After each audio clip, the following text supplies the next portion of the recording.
I'm John Edward Hurley, and I've been in Washington for generations. My family has been, on both sides of my family. The Hurley family, William Hurley, was my great-grandfather, and he was here in the 1850s, and he was buying and selling real estate on 7th Street, which was the main street of Washington at the time, because the railroad station was at the foot of 7th Street, and the patent office was there. Hugh Sweeney, his partner in 1853, I believe it was, he's the one that arranged for the sale of the H Street house to Mrs. Surratt of the Lincoln assassination, the Surratts.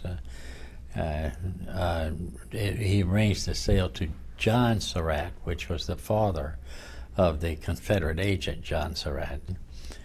And then if you look across the street at contemporary address, 617 H Street, which is now the Ming restaurant, that was William Hurley's house. And then that's the Hurley family, and then my mother's maiden name was Mattingly. Then they started electing mayors, and one of the first mayors they elected was Thomas Carberry, C-A-R-B-E-R-Y. So Thomas Carberry's sister married John Mattingly. Thomas Carberry became the chairman of the Washington Monument Society that was commissioned by Chief Justice Marshall before he died to put together the monument, what we know as the Washington Monument. And he began working on it. He went to a Maryland quarry and they decided on the obelisk, and so they were building the obelisk. But they got about a third of the way up, and in 1854 you had the rise of the know-nothings, the people that were against immigration and against Catholics and all that. They were had some pretty harsh views about immigration and other things and religion.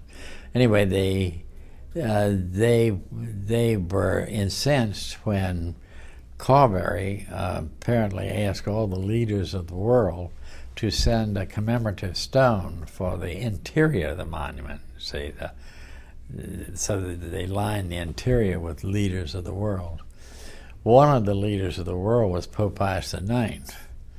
So when Pius IX sent the stone, that irritated mightily the know-nothings, who formed a raiding party and went down to the monument grounds and took the stone and threw it in the Potomac River. If you look at all these are, I've only given you two names, by the way, like Hurleys and Mattinglys. There are a whole bunch of Nallys, but everybody gets married, and then very few people know how that goes into eternity. When you put everything together, it's like it's like the mosaic of eternity. You take all the pieces of your background, all the different marriages, all the different gene pools, and you put them all together and you say, wow, this is really something.